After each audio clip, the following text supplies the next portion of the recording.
Mateus capítulo 13, 24 e 25 e Juízes capítulo 5, verso 12, a parte A. Desperta, desperta, acorda.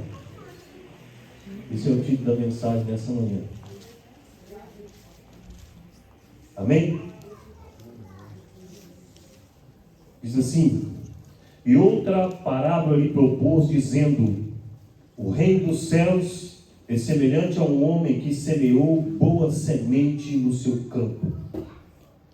Mas, enquanto os homens dormiam, veio o inimigo dele e semeou o joio no meio do trigo e retirou-se.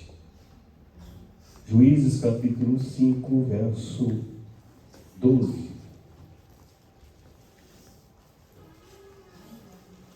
Desperta, Débora, desperta, desperta, acorda.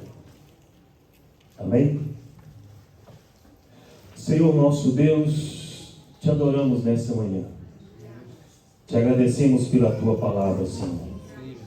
Precisamos ouvir a tua voz. Precisamos entender, ó Pai, aquilo que o Senhor quer para nós nesse tempo. Queremos, ó Deus, e precisamos compreender a tua palavra na sua essência. E não queremos sair daqui, ó Deus, da mesma maneira que chegamos. Nos desperta nessa manhã. Desperta a tua igreja, Pai, para louvor e glória do teu santo nome. Para que possamos, ó Deus, entender o que o Senhor tem para a sua igreja neste tempo, em nome de Jesus. Amém. Não pode assentar. Tempo de despertar. Eu acredito que alguns irmãos que congregam nessa igreja ainda estão dormindo. Falando literalmente, né? Hoje é domingo. Descansar até um pouco mais tarde. Tem pessoas que gostam de vir no culto de manhã e à noite já está mais tranquilo. Mas eu não quero falar desse sono comum. Eu quero falar sobre um sono espiritual. Que a igreja, nesse tempo, o inimigo tem conseguido fazer com que as pessoas que frequentam a igreja, que estão no culto, que estão se envolvendo às vezes com as coisas da igreja, mas em certas áreas estão em um sono profundo. E nós temos na Bíblia várias situações, vários relatos sobre despertamento, onde a igreja, onde o povo é despertado para realizar ou para batalhar e vencer grandes batalhas. No livro de Juízes que nós lemos, capítulo 12, capítulo 5, vai falar exatamente sobre Débora. Ela está cantando ao Senhor, ela escreve um cântico, depois de uma grande vitória contra um grande general, chamado Jabim e Cícera. Eles tinham 900 carros de ferro, eles eram poderosos e eles dominavam Israel naquele tempo. Eles dominaram Israel porque Israel estava dormindo, não no sentido físico, mas no sentido espiritual, porque havia abandonado o seu Deus, haviam deixado de servir a Deus como Deus gosta e como Deus merece. E quando abandonamos a Deus, entramos nesse período de sono, o inimigo aproveita, e ele diz a Bíblia que ele vem matar, roubar e destruir. E nós, quando ficamos dispersos, negligentes a algumas coisas que a Bíblia diz, começamos a entrar no momento de sonolência espiritual. Essa parábola do livro de Mateus, o filho do homem, ou esse homem que semeou boa semente, nós conhecemos, se chama Jesus. E a boa semente é a igreja, somos nós. Mas muitas vezes nós entramos num período de sono, de sonolência. Não entendemos que é algo poderoso essa coisa chamada igreja. A igreja é poderosa. A igreja é extraordinária. E nada pode paralisar a igreja que foi feita, que foi comprada pelo sangue de Jesus. Não há limites, meu irmão, para que nós possamos crescer e avançar. Mas nós precisamos estar acordados. Quem produz alguma coisa dormindo? Só sonho mal, né?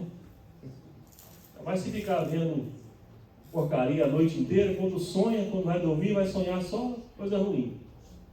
Mas se você, como diz a Bíblia, meditar na palavra do Senhor de dia e de noite, você vai ter, não é sonho simplesmente físico, mas sonhos espirituais, porque Deus fala através de sonhos. Deus dá visões. Mas a Bíblia diz que dormindo os homens, meu irmão, o inimigo ele veio matar, roubar e destruir.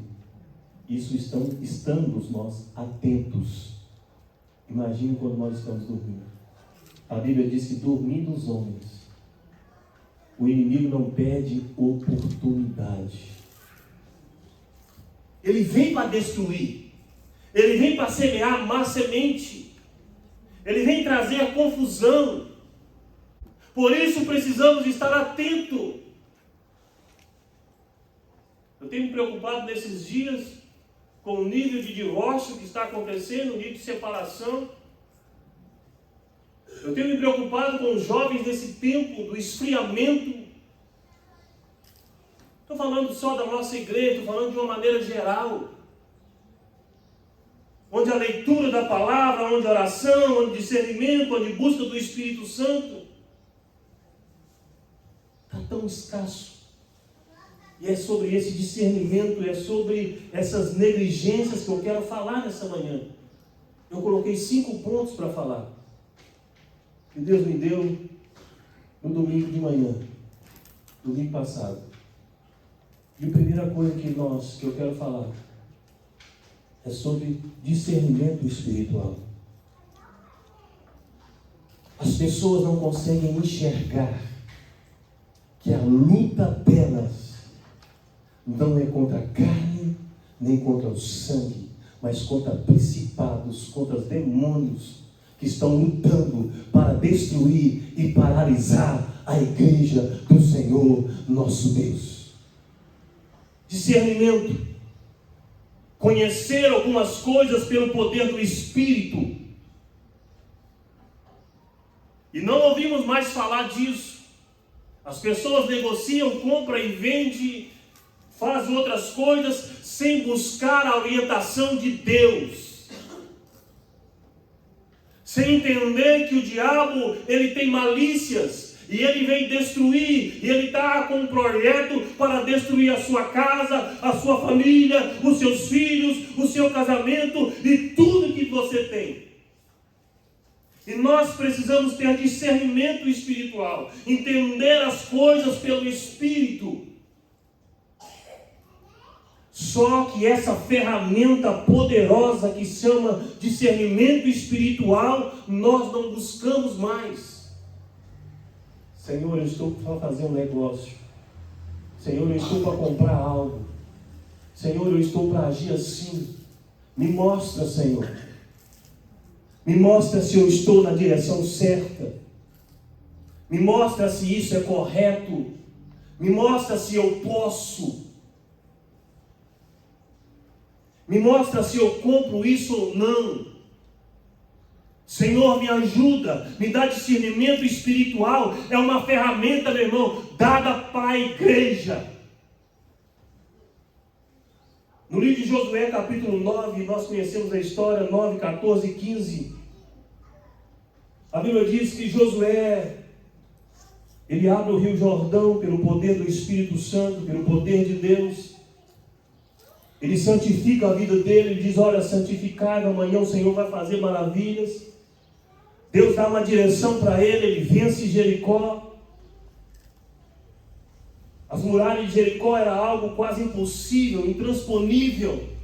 Mas Deus disse para Josué, olha Josué, eu vou derramar e eu vou mostrar para o povo de Israel o meu poder. E eles derrubam a muralha de Jericó no grito. Algo extraordinário, poderoso. O rei de Jericó achou que nunca ia ser vencido por causa das muralhas. Muralhas com 6 metros de largura. Caíram no grito de um povo que servia a Deus com fidelidade. E Josué agora, animado com a destruição de Jericó, conquistou Jericó, uma cidade intransponível, impossível de conquistar aos olhos humanos. Era impossível vencer Jericó. Mas o que acontece? Josué se distrai. E a Bíblia diz que os gibeonitas, uma terra de Gibeon, chegaram alguns príncipes para conversar com Josué. E a Bíblia diz que Josué não orou e não buscou discernimento de Deus. E aquele povo que morava do lado trouxeram uns barris velhos de vinho, pão velho, roupa rasgada, e disseram: não, nós estamos caminhando há dias, há meses para chegar até aqui. E nós queremos fazer aliança com vocês. Porque eu sei que Deus tem dado a vocês toda essa terra e nós queremos fazer aliança com vocês. E a Bíblia diz que Josué não buscou o Senhor, não orou, não teve discernimento espiritual. Sabe o que Josué fez com o povo, com os anciões? Firmaram com eles uma aliança. E no outro dia, perceberam que eles moravam do lado. E pela palavra deles, eles não puderam destruir os gibeonitas. E foram um laço para eles até hoje. Discernimento espiritual. Nem tudo que parece é, meu irmão. Busque a presença de Deus. Ore. Tenha discernimento espiritual. Busque a orientação de Deus. Não negligencie o discernimento espiritual que vem de Deus. Deus muitas vezes quer nos livrar de coisas, mas nós não percebemos. Estamos distraídos. Estamos dormindo. E o inimigo chega, sem fazer barulho, sorrateiro, entra, mata e destrói. Eliseu é um homem que tinha um discernimento espiritual muito aguçado, poderoso. Quando Naamã vai até Eliseu sabia que Naamã era um homem orgulhoso, apesar de ser leproso. E o tratamento que Eliseu dá para Naamã é mandar um servo dizer para ele: olha, vai lá e diz para esse general tomar um banho 7 vezes no Jordão, ele vai ficar curado. Porque Eliseu sabia que Naamã precisava ser tratado no seu orgulho. Naamã diz assim: pensava eu que o Senhor ia vir, clamar ao Senhor, ia fazer algo extraordinário, ia tocar na minha lepra, ia acontecer tudo do jeito que eu planejei. A expectativa de Naamã foi frustrada. Ele disse: quer? Lá no Rio Jordão, no rio muito mais sujo do que os rios que tinha lá na Síria. Na Síria tinha rios limpos, bonitos, e o Jordão era feio, sujo.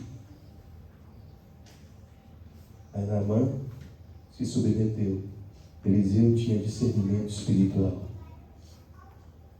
Precisamos de discernimento nesse tempo. Precisamos fazer as coisas com discernimento espiritual.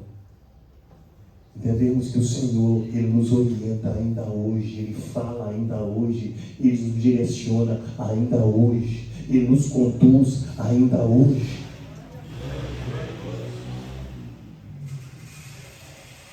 Segundo ponto que eu quero falar, que nós nesse tempo estamos dormindo e negligenciando, é a presença do Espírito Santo.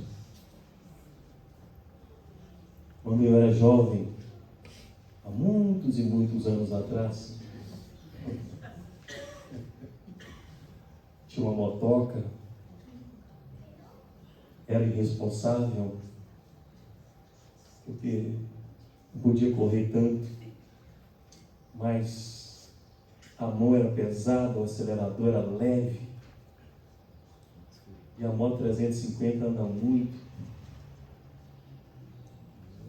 Mas mesmo naquela época, buscávamos com bastante intensidade a presença do Espírito Santo. Todos os jovens da minha época lá no Brant queriam ser cheios do Espírito Santo, ser batizado com o Espírito Santo, ter intimidade com Deus, viver uma vida reta, justa, e nós pensávamos que o Senhor ia voltar no outro dia. Quando eu me converti, eu vivi um grande tempo da minha vida assim. Saía do culto, era ter uma presença de Deus, a presença do Espírito Santo, a graça de Deus derramada, que eu pensava que Jesus ia voltar naquela noite. Mas hoje,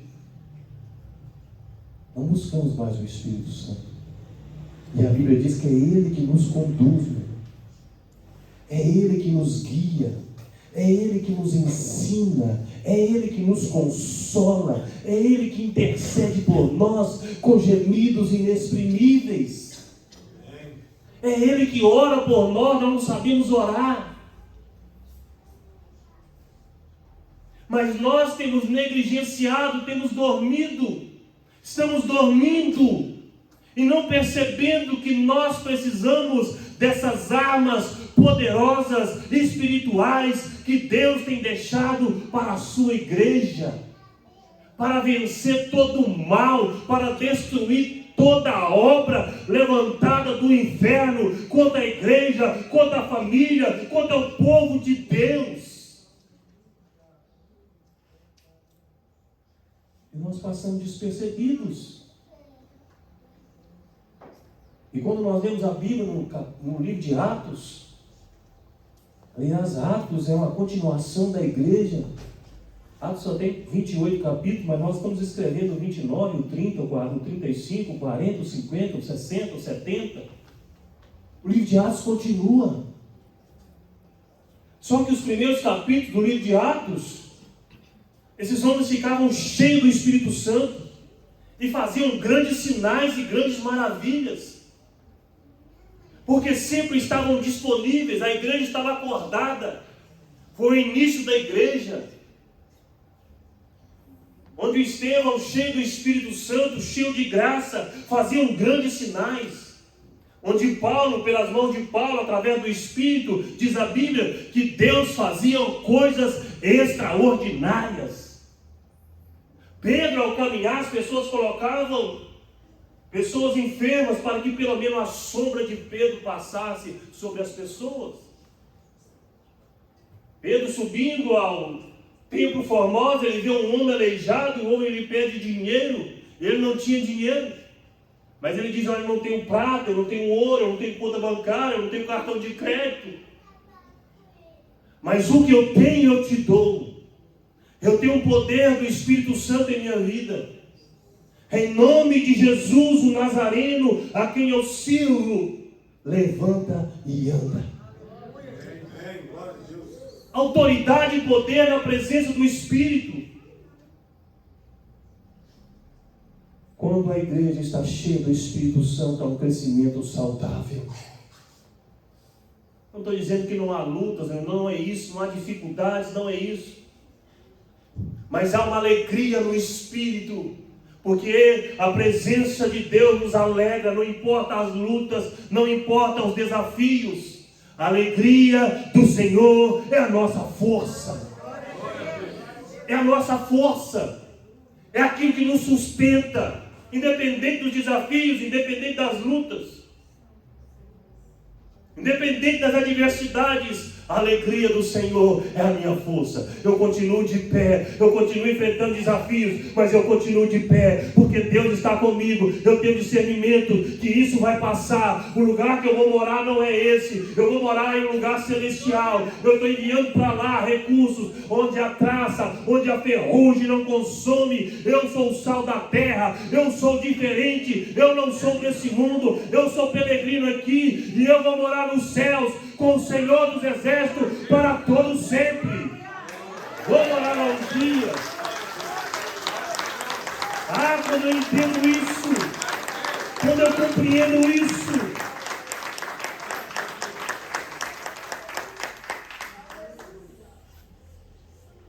João 3,16 diz que Deus amou o mundo de tal maneira que enviou o seu Filho unigênito para que todo aquele nele crê não pereça, mas tenha vida eterna. Jesus foi um presente de Deus para nós, para a humanidade. E o Espírito Santo é um presente de Jesus para a sua igreja. Jesus é um presente de Deus para a humanidade. Todos. Amou o mundo de tal maneira que deu seu Filho unigênito para que todos aqueles que nele crê não pereça, mas tenha vida eterna.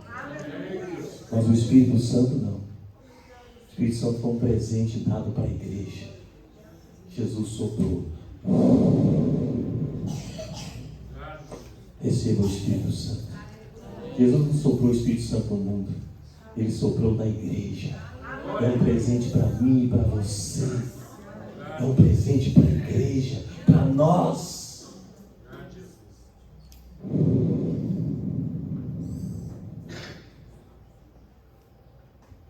Espírito Santo. Espírito Santo presente para você. Para se você ter discernimento, para você entender. Ele foi prometido. Isso que Jesus disse para os discípulos quando ele estava indo ficar em Jerusalém. Esperai a promessa do meu Pai, até que do alto sejais revestido de poder. E eles estavam todos reunidos. E de repente, como um vento impetuoso, o Espírito Santo veio sobre a igreja. Precisamos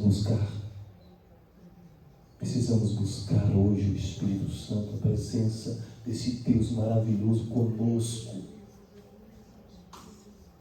Pastor, eu não vou ter mais luta se eu buscar o Espírito Santo? Não, irmão, não é isso. Estevão foi apedrejado, cheio do Espírito Santo. Mas ele consegue enxergar uma outra dimensão. Estevão consegue enxergar outras coisas. Ele estava sendo apedrejado. Mas ele olha para os céus. E a única vez que ele vai usar essa expressão, eis que vejo os céus abertos, e o Filho do Homem, de pé, ao lado de Deus, me esperando. Quem não quer morrer assim, né? Pastor, a pedrada? Não. Esquece esse corpo físico. Com o Pai e o Filho de pé, na glória te esperando. E você tendo essa visão aqui ainda na terra, carnal, você na carne, enxergando essa visão. Vou falar para você, meu irmão, nessa manhã. Vou falar bem baixinho, apesar que está gravando. Eu não sou dessa terra, não, meu irmão. Eu sou peregrino aqui. O meu tesouro não está aqui. Aquilo que anseia a minha alma não está aqui. Em breve, num abrir e fechar de olhos, como um relâmpago que sai do Oriente, mostra lá no Ocidente uma rapidez, uma velocidade, assim qualquer hora dessa, fui. Tenho certeza da minha salvação. Pode ser a última mensagem que eu estou pregando. Jesus pode voltar hoje.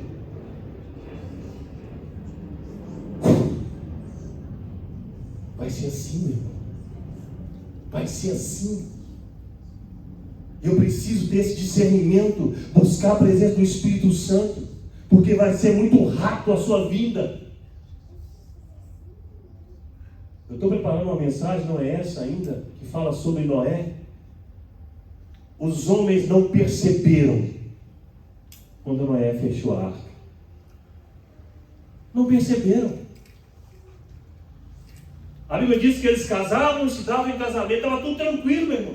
Como hoje, tudo light. Tudo tranquilo. Noé já estava construindo a arca há 100 anos. Uma coisa nova na nossa rua, a gente percebe, mas daí a pouco a casa vai construindo, quando ela está pronta, aí você nem se lembra mais quando começou, você nem dá atenção mais.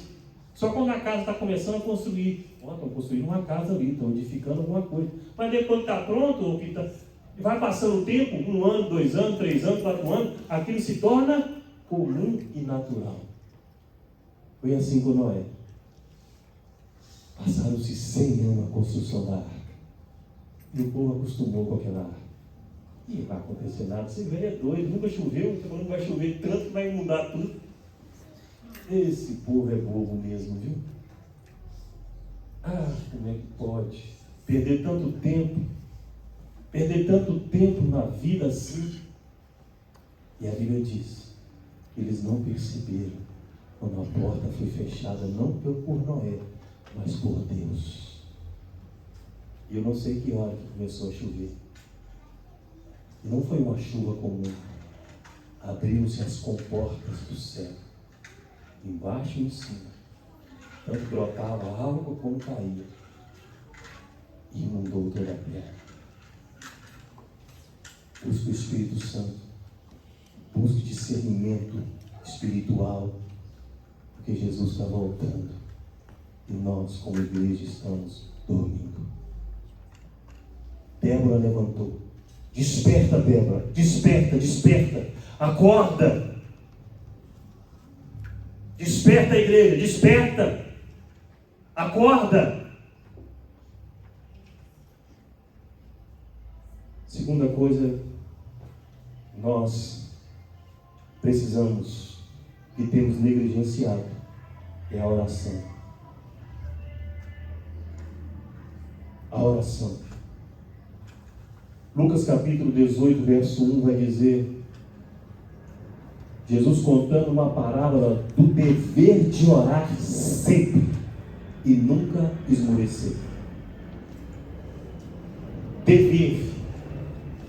Fala comigo, dever. Dever. Não é uma opção, meu irmão. Não é opcional orar. É um dever orar. Precisamos viver uma vida de oração. Precisamos tirar tempo de oração. Aqui ainda tem uns 5 livros. 4. Estão com medo de ler o livro? Não? Esse livro vai mexer com você. Né? Você vai ver que não ora. Eu fiquei preocupado, porque às vezes eu tiro 1 hora de oração e estou achando que eu estou abafando. 1h30. Não, hoje eu abafei.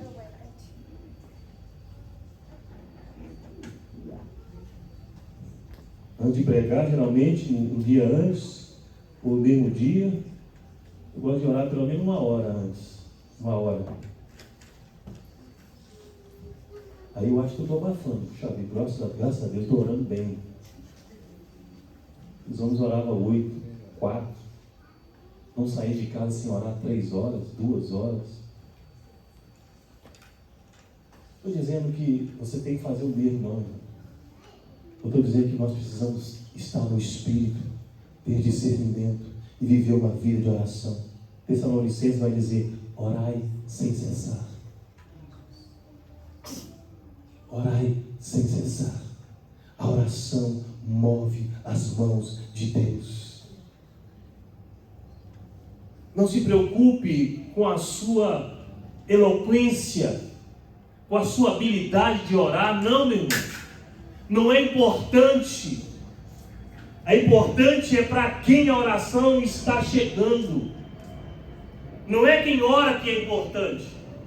Não é a sua vestimenta que é importante.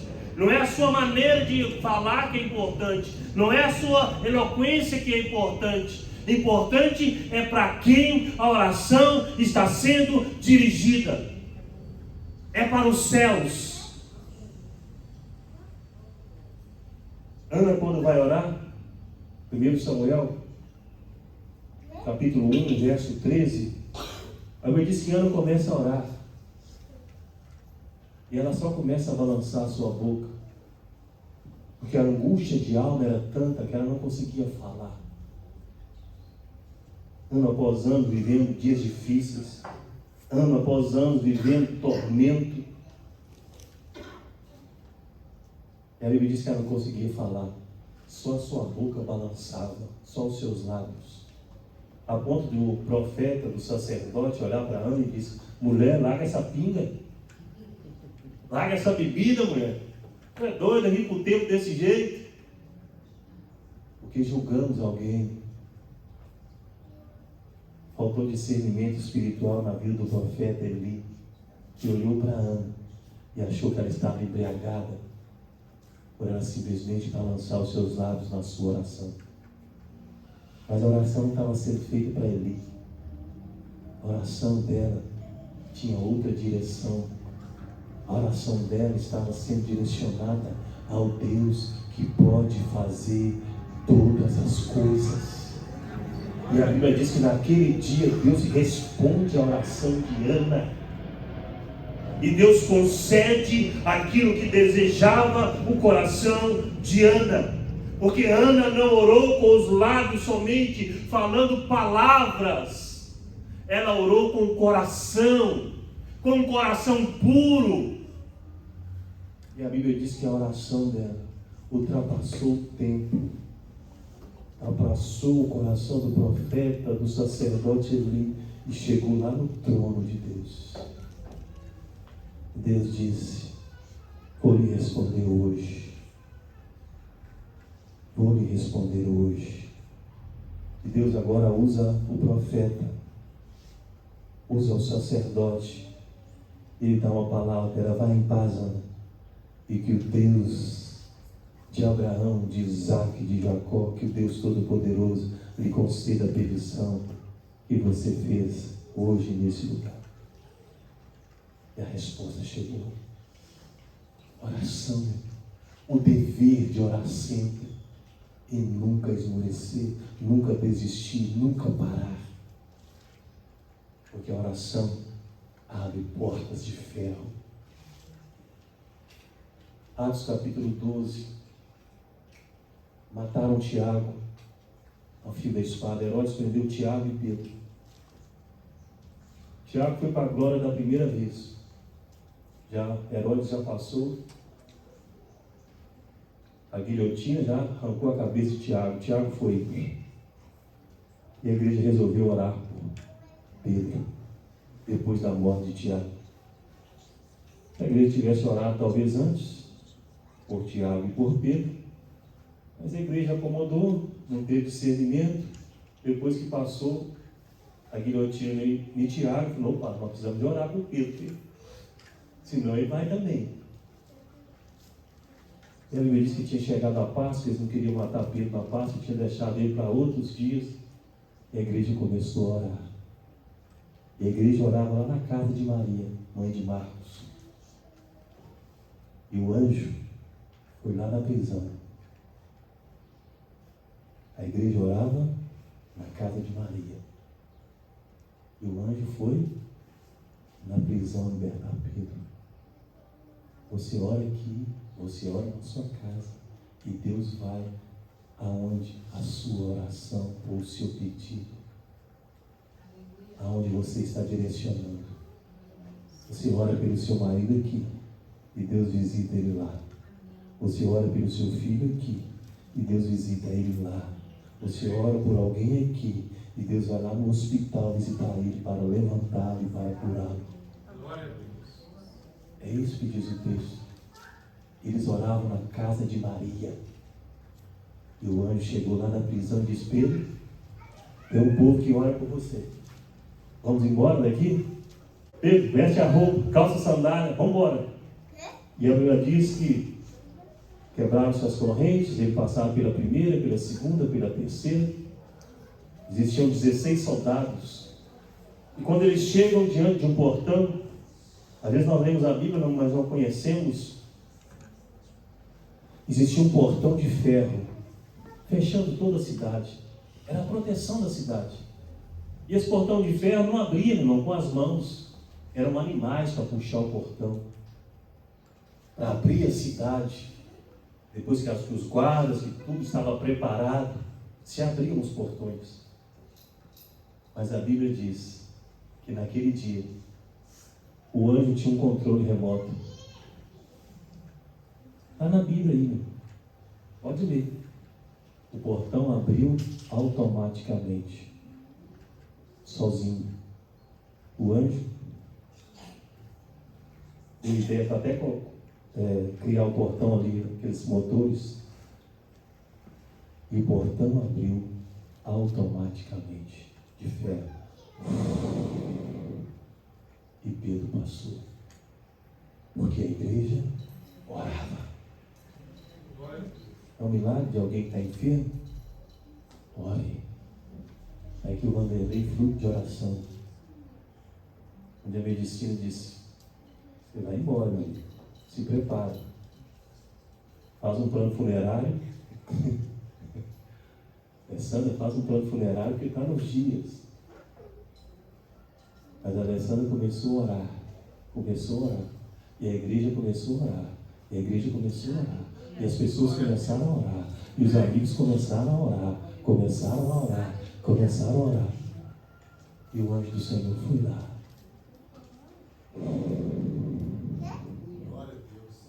Deixa eu tirar a enfermidade desse homem, porque eles estão orando muito por isso.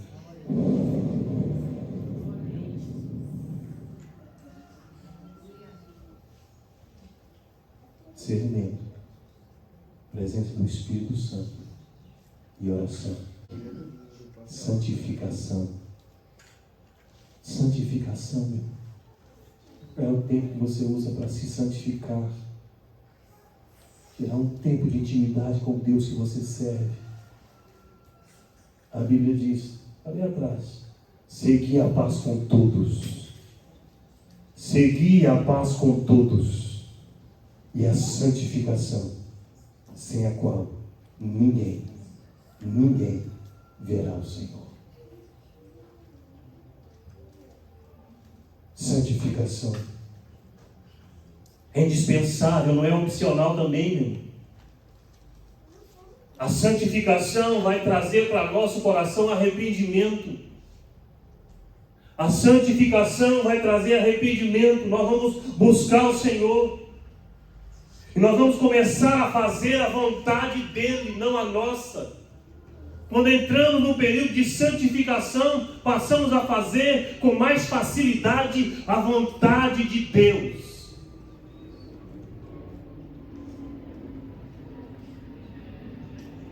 Josué capítulo 3, verso 5, ele vai dizer: olha, santificai-vos hoje, porque amanhã o Senhor fará maravilhas. Primeiro vem o quê? Santificar hoje. Quer maravilhas amanhã, meu? A receita está na Bíblia. Santificai-vos hoje, porque amanhã o Senhor fará maravilhas.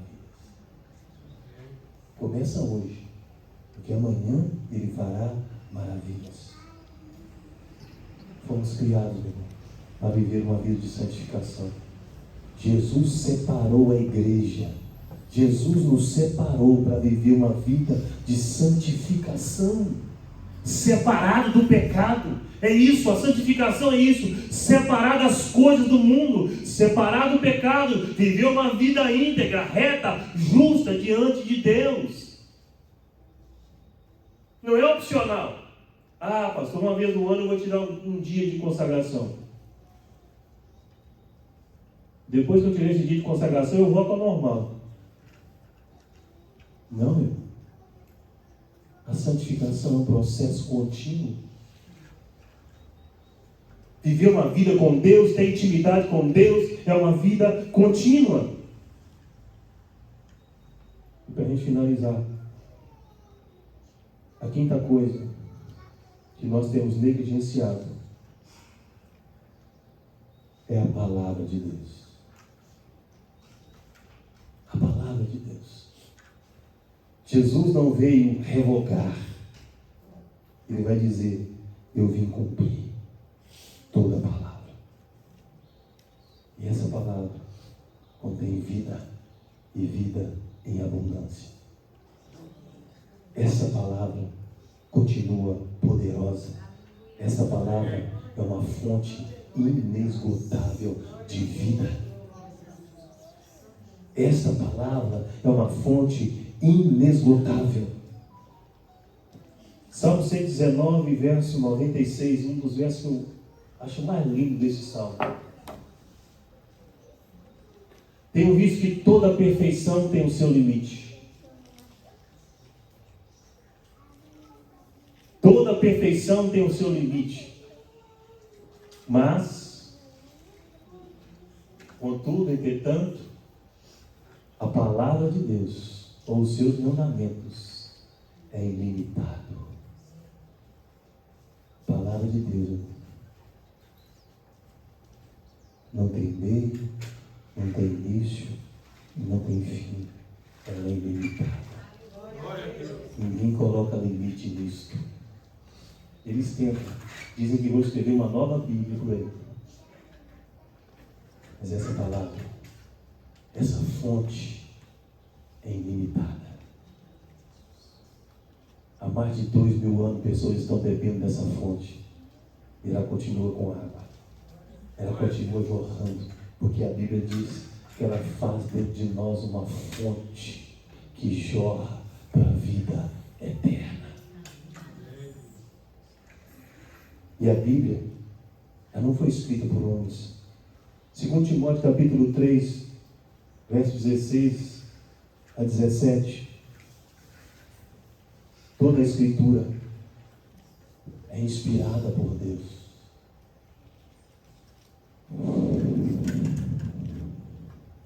É soprada por Ele. Não foi homem que escreveu. Não foi homem que escreveu o livro de Josué, que eu li nessa manhã.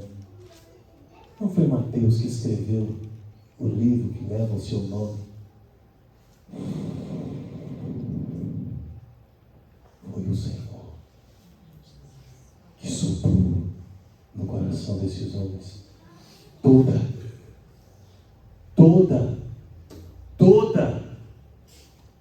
Ah, pastor, mas tem coisa no velho, tem coisa no novo. Isso foi separado há 400 anos atrás, irmão. Talvez 600. O novo do velho. Todas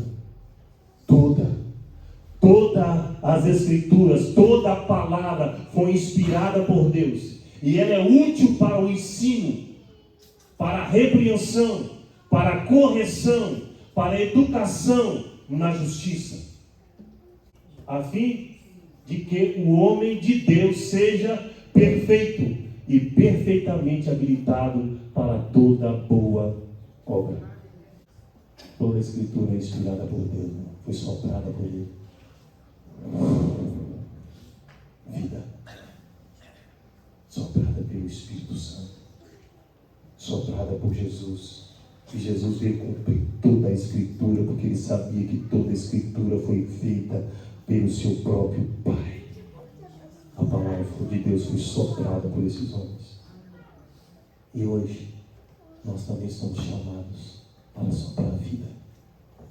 Esses homens que escreveram, receberam o sopro, depois sopraram. Esse sopro chegou até o seu coração, chegou até nós. E hoje Ele também quer levantar um exército para soprar a vida, aonde há morte, aonde há necessidade, aonde precisa. Talvez o seu vizinho precise de um sopro de vida. Talvez o seu amigo precise de um sopro de vida. Não de morte, mas de vida. E nós somos chamados para isso. Como Ezequiel capítulo 37. No meio de um vale cheio de ossos secos, Deus diz para ele: sopra a vida, Ezequiel. Sopra a vida. Fala com o Espírito, sopra a vida.